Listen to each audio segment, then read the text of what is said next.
Hi guys and welcome back to Slice of Mike. Today I'm talking about 5 books that I have read in the March month of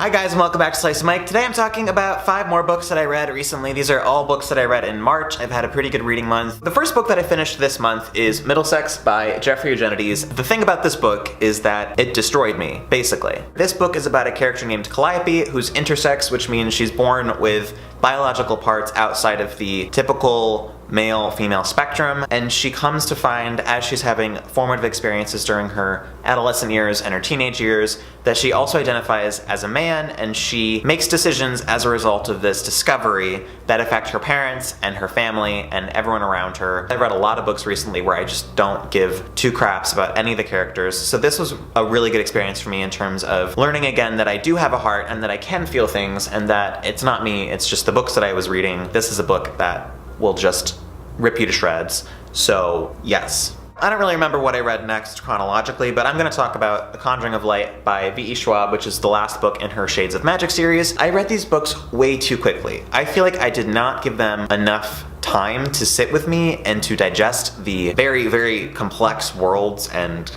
characters in these books. I binge read them, and honestly I feel like it's a disservice to the series and to the author, and I don't know. I'm sorry. And all I would say about this series is that it's a bit like eating Doritos. The first handful of Doritos is always the best. It's like you haven't eaten in years, your mouth is full of cheesy goodness or Cool Ranch goodness, more likely. You keep eating because obviously you have the bag in front of you and you're gonna keep reaching in for chips, and every subsequent handful of chips becomes less and less enjoyable. That's how I feel about this book. Like I've said, I don't think that these books should be binged. I think they should be enjoyed and digested very slowly because there's a lot of material here, but you're probably gonna read them as fast as you can because that's just what we do. I get it. I try. The next book that I read in the month of March is Bloodchild by Octavia Butler, and this is a collection of short stories, very short collection. Most of the stories have a science fiction tinge, either post-apocalyptic or far future on another planet. My favorite story in this collection is called Speech Sounds. It is a story that is entirely devoid of dialogue, and it took me about halfway through the story to realize that no one had said anything at that point. After that, you realize why people can't talk, why they've lost the power of speech, and you learn about the world and how it's changed since this speech loss happened. It was a really poignant story. I definitely cried. I'm just a little sad sack over here lately, and I think that's a good sign. It means I'm reading books that really connect with me emotionally, and that's always good. It's always a sign of growth. The next book that I read in the month of March is Angel Cafard. This is a 3-part series, or will be a 3-part series, written by the Queen, Margaret Atwood. It's a very innocent series, and it kind of harkens back to perhaps a simpler time in America's past. I'm not about that. I like complexity, I like darkness, I like villains that are deadly and horrible people, and this series,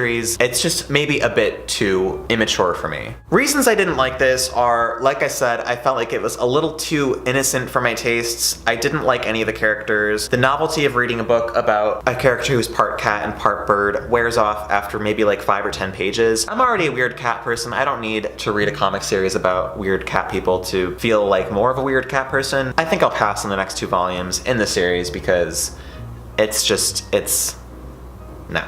And the last book that I've read so far in March is Emma by Jane Austen. No one ever told me, and really I'm blaming everyone that I've ever talked to because how dare you keep this information from me? I had no idea that Clueless, the movie, was based on this book. Did you know that? Is this common knowledge? Did I miss that fact somewhere in high school? Because no one ever told me. And honestly, I'm just indignant about it because I would definitely have read Jane Austen earlier. Knowing that movie well made this book so much more enjoyable because you could see the overlap. I loved every moment of it. The main character in this book is named, you guessed it, and she's kind of a brat, and she likes to be a matchmaker. Emma comes in, swoops in, unites 2 people and says, you're gonna be partners for the rest of your lives. She's 21, so she knows everything there is to know about love. That's just a fact. I'm so glad this book is in my life, and I've read some really awesome books so far in 2017, and I can just add this to the top of an ever-growing pile of excellent books. In conclusion, those are the 5 books that I've read so far in the month of March. I'm having an excellent reading month, and I really can't wait to continue on and read some more fantastic books this month. If you've read any of the books that I've talked about today, please leave a comment in the comment section below letting me know what you thought of them. I would love to hear your thoughts on each and every one of the books that I've talked about today. That's gonna be it for this video. I hope you guys have a great week, and I will talk to you all later. Bye!